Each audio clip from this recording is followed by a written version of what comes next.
नमस्कार मित्रांनो, पाहून घ्या तुम्ही रात्री भरपूर पाणी आला ना. आज काळडी मित्रांनो मेंढरा आम्ही डोंगराच्या बाजूला, कारण की पाहून घ्या आज ऊन पडलं आहे थोडंसं आणि खूप कष्ट आहे मित्रांनो. कारण खूप धावपळ असल्यामुळे मित्रांनो आता डोंगरा बाजूला मेंढरा काळडी आहे ना. आता काही वावरं बिवरं नाही ना. आपण आलो आहे आता गाव सोडून परगावाला. तर मित्रांनो पाहून घ्या अशी मेंढरा चर राहिल्यावर काही इकडं आणि अर्धी इकडं. तर मित्रांनो इथं मेंढरा चरवत येत नाही, पण पावसामुळे वर काढलं आहे म्हणून त्यांनी थांबू दिल्यावर.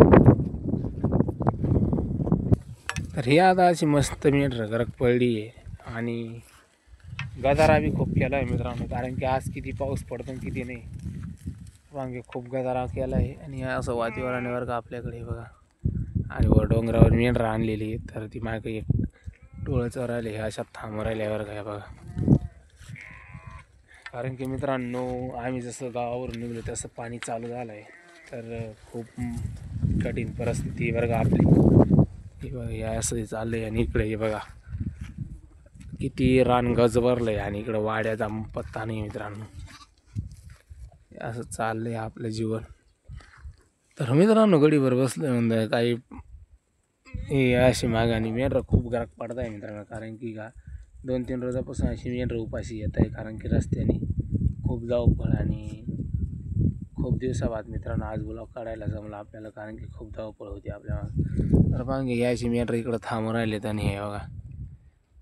तर ते मित्रांनो लाईनीचं सबस्टेशन आहे बरं का. यायची मेंढरं मागं चोर राहिले. चला आता मित्रांनो मोठं पाण्यावर जावं लागेल आपल्याला धीरे धीरे. कारण की लवकर पाणी बिणी पाजून घेऊ. आणि वाडा मागं टाकला आहे मित्रांनो. खूप अडचणी ते बरं का. कारण की डोंगराच्या पोटात टाकलं आहे. कारण की टाकायला पण जागा नव्हता वाड्याला. तर दिला दुसऱ्या अंग टाकून असंच काटाडात. तर हे पाहून घ्या असा डोंगराला चारा आहे मित्रांनो. खूप चारा आहे बरं का. मेंढरांचं आपलं गेलं पोट भरून. तर आता बागी पाण्याकडे चाललं आहे मोर. त्याची बघा मागे किती मेंढरा आवडून राहिले भरपूर. ऊन पडले मस्त घरात. मेंढरं बी चांगले थांबून राहिले बरं का.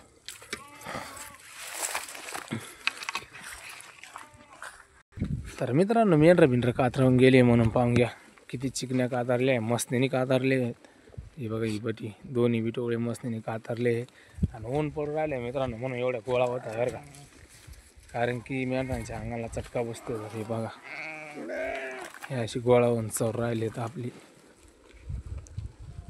तर मित्रांनो मेंढरं कशी कातरली कमेंटमध्ये नक्की सांगा बरं का. या अर्ध्यांना बाला सुटून गेली आहे हा.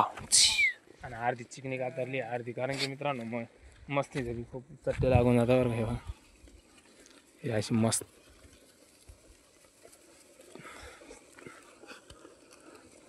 तर ह्या खाली कपाशात बरं का मित्रांनो आता पावसामुळे वर वाडा काढाय आपल्या डोंगर भागात. तर वांगे असं चाललंय. तर मित्रांनो तुम्हाला आपला व्हिडिओ कसा वाटला आणि लाईक आणि फॉलो आणि कमेंट करायला विसरू नका बरं का. तर भेटू नेक्स्ट ब्लॉगमध्ये.